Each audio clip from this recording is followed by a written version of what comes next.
నమస్తే రమగారు. నమస్తే జయ. రమగారు, చందమామ కథ ఒకటి చెప్తారా? బంగారు బాతుగుడ్డు నీకు తెలుసు కదా? ఇది తెలియదు రమగారు.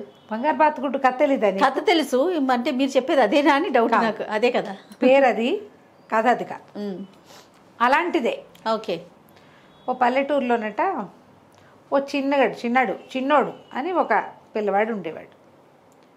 వాడేవో పాప అమ్మ నాన్న లేరు, ఒక చిన్న ఇల్లు ఉంది వాడికి, చాలా చిన్నది. ఇంట్లో ఉండేవాడు. వాడికి 14 ఏళ్ళు వచ్చేసరికి 10 చిన్నప్పుడే అమ్మ పోయింది, తర్వాత నాన్న పోయాడు. వాడు ఆ పని ఈ పని చేసుకునేవాడు. అయితే వాడికి ఒక కోడి ఉండేది. పని ఉన్నప్పుడు పని నుంచి 10 రూపాయలు తెచ్చుకుని వండుకు తినేవాడు. ఏమి పనులు లేవనుకో, కోడేవో 2, 3 గుడ్లు పెట్టేది. ఆ గుడ్లు ఉడకేసు తిని ఏదో కాయ కసురు తిని కాలక్షేపం చేసేవాడు. కులాసాగా ఉండేవాడు. అయితే ఈ కోడికి వాడు మామూలుగా వడ్లకి వాటికి పనికి వెళ్ళే రోజుల్లో చక్కగా వడ్లు, గరిగలు అవి ఇవి ఉంటాయి కదా, ధాన్యాలు, అవన్నీ తెచ్చి కోడిని మేపేవాడు. కోడి మంచి కండబట్టి బలంగా ఉండేది. ఓకే. పుష్టిగా ఉండేది. దాని గుడ్లు కూడా బలవర్ధకమైన గుడ్లే కదా వస్తాయి. కోడి బలంగా ఉంటే గుడ్డు బలంగా ఉంటుంది. అక్కడి నుంచి పక్కింట్లో గురువులని ఒకడు ఉండేవాడు. వాడికి ఈ చెలోపొలో ఉండే ఈ చిన్నండి చూస్తే వాడికి మంటగా ఉండేది. పొరుగు గిట్టదు, పొరుగు ఓర్వడు. కొంతమంది ఇప్పుడు మనం కూడా చూస్తాం చూడు, వాళ్ళకి మనకి ఏముండదు. ఒట్టిగా మనం చూస్తే కళ్ళల్లో నిప్పులు పోసుకుంటారు. ఎందుకు పోసుకుంటారో తెలియదు. అదో జాతి, ప్రత్యేక కల్ట్ అనమాట అది, నిప్పులు పోసుకునే కల్ట్. వీడు ఆ కుర్రాడి వైపే చూస్తుండేవాడు. వీడు శుభ్రంగా 2, 3 గుడ్లు ఉంటే ఆ 3 గుడ్లు అటుపోసు తినేసి కులాసాగా ఉంటే మండిపోయేది. ఏం చేసేట ఒకరోజు వాళ్ళ కోడి బాగా కొంచెం కండపట్టదు కాదు, పైకి ఎక్కరిస్తూ ఎగురుతూ ఉండేది. ఈ గురువుల దొడ్లోకి వచ్చింది. బాగా కండపెట్టి ఉన్న కోడిని చూసేసరికి వాడికి పిచ్చ ఉత్సాహం వచ్చి శుభ్రంగా దాన్ని కాల్చుకుని తినేసాడు. దుర్మార్గుడు కదా, మరి కాల్చుకు తిన్నాడు. ఈ సాయంకాలం ఆ పూట ఎక్కడికో పోతున్న పనిలోకి వెళ్ళిన వీడు ఒడ్లు ఏవో వరిగలు అవి తెచ్చి తొడ్లో చల్లుతూ బో బో బో బో అని పిలుస్తున్నాడు. భోలేదు, ఎక్కడా లేదు కోడి. అక్కడి నుంచి వాడికి ఓ పక్క నుంచి 2, 3 కోడి వెళ్ళిన బొచ్చు కనపడింది, ఈకలు కనపడ్డాయి. ఇదేంటి, ఏదైనా పిల్లిగాని పట్టుకుందా అని అటు ఇటు చూసి గోడ ఎక్క చూసేసరికల్లా కోడి బొచ్చు కనిపించింది. వాళ్ళ ఇంట్లో కనపడేసరికి కేకలు పెట్టుకుని వాళ్ళ ఇంట్లోకి వెళ్ళాడు. నా కోడి ఏది ఇచ్చేయన్నాడు. అనేసరికల్లా నీ కోడి ఎక్కడుంది? నాకు తెలియదు అన్నాడు. కాదు, తెల్లకోడి, అక్కడక్కడ పూల మచ్చలు ఉన్నాయి, బొచ్చంతా కనపడుతోంది మీ దొడ్లో, నిజం చెప్పు, నువ్వేం చేసావు, నా కోడి ఏదంటే నాకేం తెలుసు, పిల్లేదో కోడిదో ఒకదాన్ని ఈడ్చుకొచ్చింది ఇక్కడికి. పిల్లి నుంచి కోడిని రక్షించడానికి పిల్లిని తోలేశాను, బెడ్రగొట్టి కొట్టాను, కానీ అప్పటికే కోడికి మెడ దిగిపోయింది, చచ్చిపోయింది కదా, ఏముందిలేని కాల్చుకుని తిన్నాను అనేసరికల్ వాడు రంకెలేసాడు. చిన్నాడు ఊరుకోలే, నా కోడిని పొట్టను పెట్టుకున్నావు అనేసరికల్ అతనేమన్నాడు, గురువులు నేను దీని దగ్గరికి వెళ్తాను, న్యాయాధికారి దగ్గరికి వెళ్తాను, గ్రామాధికారి దగ్గరికి వెళ్తానని చిన్నాడు కేకలు పెట్టాడు, కళ్ళ నీళ్ళు పెట్టుకుంటూ. కోడి చచ్చిపోయింది కదా పాప, ఎప్పటి నుంచో వాడు ఆ కోడిగుడ్లు తిని హాయిగా ఉంటున్నాడు. కోడిని పెంచుకున్న ప్రేమ ఒకటి ఉంటుంది కదా, వండుకు తినేటడితే వాడే వండుకు తినచ్చు కదా. మండిపోయింది, అరిచి కేకలు పెట్టేసరికల్లా గురువులు అన్నాడు, గోల్ చేయబాక, ఎందుకు అంత గోల్ చేస్తావు అని చెప్పేసి ఓ బాతు పిల్లని, తన దగ్గర బాతులు ఉన్నాయి, ఓ పిల్ల బాతును ఎత్తి చేతిలో పెట్టాడు. ఈ బాతును పెంచుకొని నీ కోడికి బదులు అని. గొడవ చేసుకుంటే ఏం వస్తుందిలే అని వీడేం చేశాడు, చిన్నాడు ఈ బాతు పిల్లని తీసుకొచ్చుకున్నాడు ఇంట్లోకి. ఓకే. అది ఆ గొరిగలు అవి ఇవి తిని వీడు చెరువు వైపు వెళ్తుంటే వాడు వెనకాల పడొచ్చి చెరువులో తిరిగి అక్కడ అవి ఇవి తిని బాతు బలిసింది. ఓకే. ఒంటరి పట్టు మీద ఏదైనా బలుపుగానే ఉంటుంది, పిల్లలు బలిపే, బాతులు బలిపే, అంతే, ఎవరైనా అంతే కదా, పోషణ ఎక్కువ ఉంటుంది కదా. అక్కడి నుంచి బాతు కొన్నాళ్ళు అయిన తర్వాత అది చెరువులోకి పోయి అక్కడికి ఇక్కడికి తిరిగి మెల్లిగా గుడ్లు పెట్టడం మొదలుపెట్టి. ఓకే. బాతు గుడ్లు ఇంకొంచెం పెద్దవి కోడిగుడ్డు కంటే. బాతుగుడ్లు ఒలుచుకు తినేవాడు వీడు, కాల్చుకుని వాటిని ఉడికేసుకుని, అవకాశం లేకపోతే బాతులు. కొన్ని పిల్లలు అవుతుండేవి, పిల్లలు అయ్యేంత పరిస్థితి వీడి రానిచ్చేవాడు కాదు, తినేవాడు. వాడికి ఆహారం కావాలి కదా, చిన్నకూరాడు కదా, 20 ఏళ్ళ వాడు. అయితే ఒకనాడేమైంది, ఒక ముసలి సాధు ఒక ఆయన దారేపోతూ వాన వస్తుందని గురువులు గారి వాకిట్లో నుంచున్నాడు. ఓకే. నుంచునేసరికి గురువులు పెద్దగా కేకలు పెట్టాడు, ఎవరు వాకిలంతా చిత్తడి చేస్తున్నారు, అరుగు మీద నిలబడి. మామూలుగా ఎలా వస్తాయి ఇళ్ళకి పెంకుళ్ళు, ఇట్లా వసారాలాగా దింపి అరుగుంటుంది. అవును. ఎవరైనా వాన్లోంచి అరుగు మీదకి ఎక్కారనుకో, అరుగంతా బంకగా పేడగా అయిపోతుంది, బురదలోంచి వస్తారు కదా, తడి అయిపోతుంది. సాయంకాలం రాత్రికి అరుగు మీద పక్కేసుకోవాలంటే అరుగు కడుక్కుంటే కానీ పక్కేసుకోలేరు. వీళ్ళ ఇంట్లో వాళ్ళు అరుగు మీద పడుకునే అలవాటు ఉంది. ముసలాళ్ళు ఎవరైనా ఉన్నారనుకో మంచం వేసి పడుకుంటారు, లేదా అరుగు మీద పక్కపరుచుకుంటారు, చీదరగా ఉంటుంది. అందుకని అరుగు మీదకి ఎక్కిన వాళ్ళు ఎవరు చిత్తడి చేసినా పోపో అని గట్టి గట్టిగా కేకలు పెట్టాడు.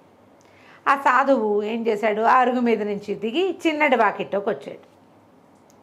వీడేమో అప్పుడే వాకిట్లోకి నీళ్లు పుక్కిలిస్తూ బయటకు వచ్చి, ఓ తాత వానకి తడిసిపోతావు, ఇట్రా ఇట్రా లోపలికి రా అని కేకలు పెట్టాడు. చిన్నడు పెట్టేసరికల్లా ఈ సాధువు లోపలికి వచ్చాడు. లోపలికి వస్తే వీడు చిన్న పొయ్యి ఏదో వెలిగించుకుని ఏదో వండుకుంటున్నాడు. కాస్త ఒగ్గుపెడు అన్నం వండుకున్నాడు, తిన్నట్టున్నాడు.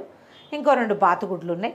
ఏం చేశాడు, చితుకులు ఇంకో 2 చితుకులు వేసి, తాత తల తుడుచుకో అని చెప్పి తల తుడుచుకోవడానికి ఒక గుడ్డిచ్చి, ఒక గావంచా కట్టుకోవడానికి ఇచ్చి, బట్టలు ఆరేసుకో తడిసిపోయావు అని చెప్పి, ఇంకా అన్నం తినేశాను, ఇంక బియ్యం కూడా లేవు అని 2 బాతుగుడ్లు ఉడకబెట్టి, పొయ్యి ఉందిగా, అవును, నీళ్ళలో వేసి పెడితే బాతుగుడ్లు ఉడికిపోతాయి. ఉడికిన బాతుగుడ్లను పోల్చి ఆ సాధువుకు పెట్టాడు. ఓకే. ఎవరో సాధువు అంటే ఇదేమి మాంసం తినని వాళ్ళే ఉండాలని ఏం లేదు, అందరూ ఉంటారు. ఎవరో జీవితం మీద రోజు తిరుగుతున్నవాడు ఆ 2 బాతుగుడ్లు తిని ఆ పొయ్యి పంచన హాయిగా వెచ్చగా పడుకున్నాడు. ఆయన పొద్దున్నే లేచి అటు ఇటు చూసి ఆ పక్కనే తిరుగుతున్న బాతును చూసి, ఎరా నాయన బాతుగుడ్లు భలే రుచిగా ఉన్నాయిరా, ఏది నీ బాతు చూపించు, ఎన్ని బాతులు ఉన్నాయి అన్నాడు. 1 బాతే తాత అనే బాతుని తీసుకొచ్చాడు. దాన్ని ఇట్లా ఎత్తుకుని చేతులు పెట్టాడు. ఈయన ఏం చేశాడు, ఆ బాతుని వీపు మీద ఇట్లా చక్కగా నిమి, ఎంతో ముచ్చటగా ఉందిరా, నువ్వెంతో మంచివాడివిరా నాయన, వెళ్ళొస్తానని బాతును అక్కడ పెట్టి లేచి వెళ్ళిపోయాడు. మర్నాడో 3వ రోజో బాతు గుడ్డు పెట్టింది. అదో బుట్టలో పడుకుంటుంది. గంప, బుట్ట అనకూడదు అంట, గంప. ఆ గంపలో బాతు గుడ్డు పెట్టి బంగారపు గుడ్డు పెట్టింది బాతు. ఇప్పుడు ఆశ్చర్యపోయాడు, ఇదేంటి అని పగల కొట్టడాన్ని చూశాడు. పగల అంత గుడ్డు అది తీసుకుపోయి మార్కెట్లో అమ్మాడు. డబ్బులు వచ్చినాయి. హాయిగా వంట చేసుకుని తిన్నాడు, సుఖంగా ఉన్నాడు. అది అప్పుడప్పుడు పెట్టేది గుడ్డు, కానీ బంగారపు గుడ్లే పెట్టేది. బంగారపు గుడ్డు అమ్ముకుంటే పిల్లవాడికి కావాల్సిన డబ్బులు. వీడి జీవితంలో మార్పు వచ్చేసింది. ఇల్లు కొంచెం పక్కకి ఇంకో గది వేసుకున్నాడు, ఓ పందిరి వేసుకున్నాడు, 4 మొక్కలు పెట్టాడు. వాడు మంచి బట్టలు కట్టుకుంటున్నాడు.